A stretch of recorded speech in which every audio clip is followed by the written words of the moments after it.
কি গো, চিংড়ি মাছগুলো নিয়ে নিশ্চয়ই এঁচোড় চিংড়ি বা পটল চিংড়ি বানাচ্ছ। আরে দাঁড়াও দাঁড়াও, মাথাগুলো ফেলে দিচ্ছ নাকি? আরে ফেলো না ফেলো না ফেলো না। আমার রেসিপিটা একবার অবশ্যই ট্রাই করো।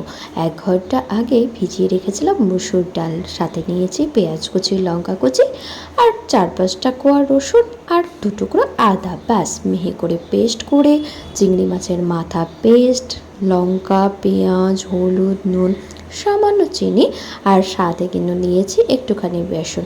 ব্যাস ভালো করে চটকে পটকে মেখে নিয়েই তেল গরম করেই একটু একটু করে ভেজে নেব। অল্প আছে ভাজবো, যাতে করে কিন্তু ভেতরটা একদম ভালোভাবে সেদ্ধ হয়ে যায় বা ভাজা হয়ে যায়।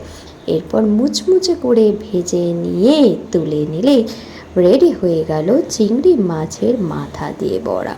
একবার বানিয়েই খেয়ে দেখো না কেমন লাগে, তারপরে না হয় একটা ধন্যবাদ দিয়ে যেও। দেখো দেখতে কতটা সুন্দর হয়েছে বলো তো, খুব কুড়মুড়ে হয়েছে কিন্তু। তো চলো, কেমন লাগলো রেসিপিটা জানাতে কিন্তু ভুলো না। দেখা হবে নেক্সট ভিডিওতে। ততক্ষণ পর্যন্ত কিন্তু তোমাদের সঙ্গ অবশ্যই চাই।